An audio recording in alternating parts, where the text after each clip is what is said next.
Sir Tio, going back to how everything started, ano po ang naging turning point nyo upang pasukin ang mundo ng political commentary? Okay, I have always been a supporter of the Duterte family, just to set the parameter on this conversation. Since 2016, I'm helping out, parang create a group of youth, mga, alam mo yun, mga kabataan sa barangay namin, sa lugar namin, sa school namin, to support the Duterte campaign. Pero from 2016 to 2019, I was very quiet. Kasi feeling ko na parang, sino ba ako, di ba?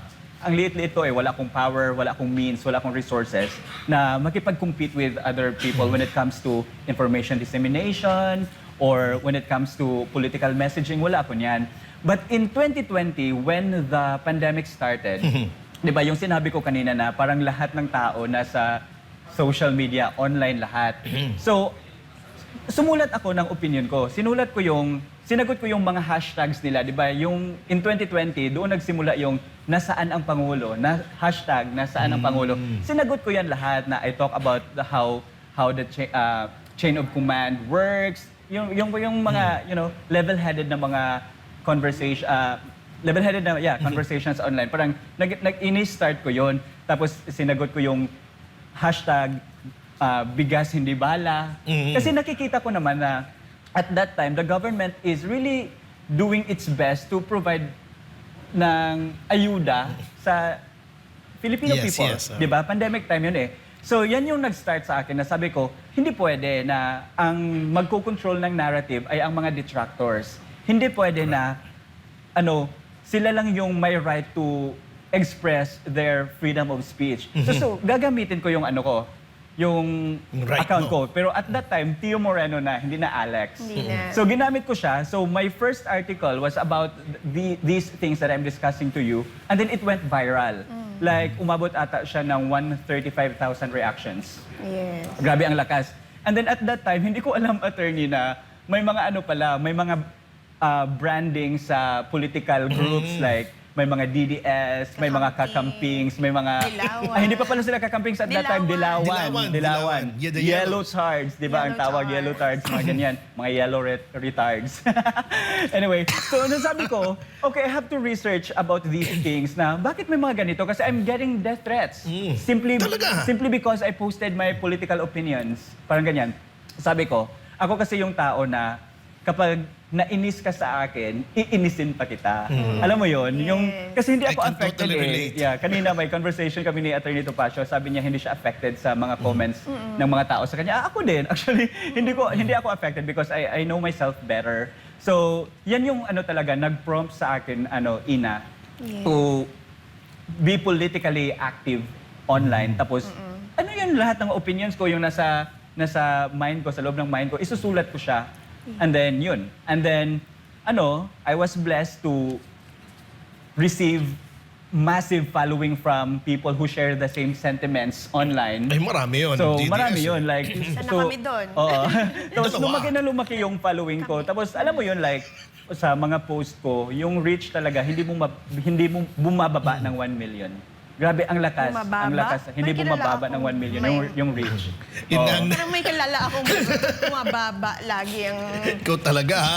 Ano Ito reach? actually... Or ang reach or ang rating? Umabot ng negative eh. Anyway, yeah. So yun.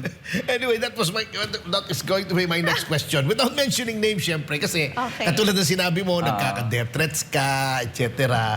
Kasi talagang yung mundo ng social media is very toxic. But you say you're not affected. Yeah. How do you deal dun sa toxicity ng social media na maraming bashers, death threats, yan, nakakaaway mo yung mga mahahabang baba, yung mga ganun. How do you deal with that? Sino yun? Anyway, paano ko ba yan sasagutin? Because wala talaga akong pakialam, attorney. Alam mo yung yung kilalang-kilala mo yung sarili mo na kahit anong bashing ang ginagawa nila sa iyo online, wala nang effect. Very Kasi nga, secure. I work so hard for myself na maabot ko yung mga bagay na parang pinangarap ko lang before.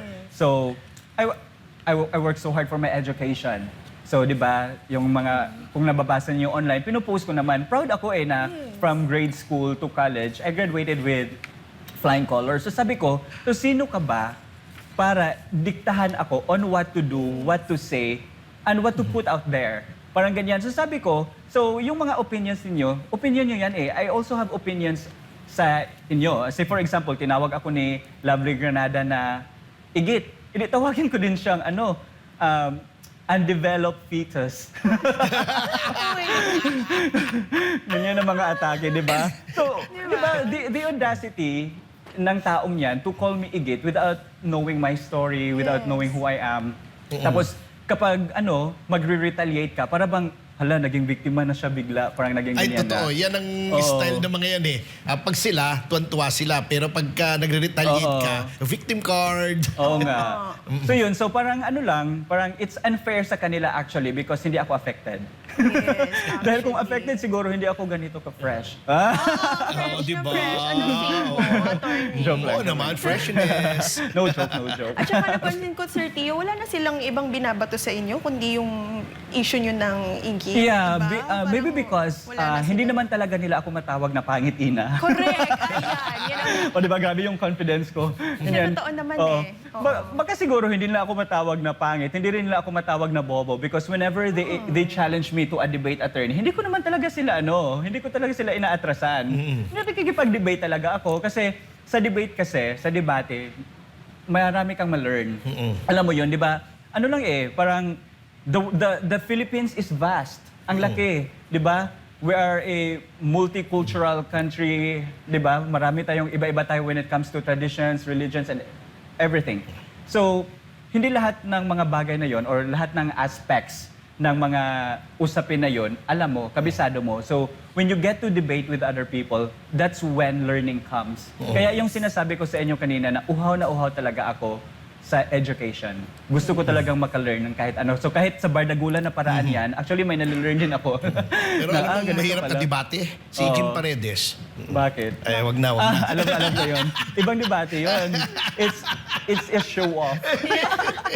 Sir Tio, tulad nga po ng sinabi nyo kanina, kilala kayo bilang isang vocal supporter ng mga Dutertes, ano? Ano po ba ang nakita nyo sa kanila kung bakit ganun na lang ka-strong yung support nyo sa Okay. pamilya ng Duterte? Okay.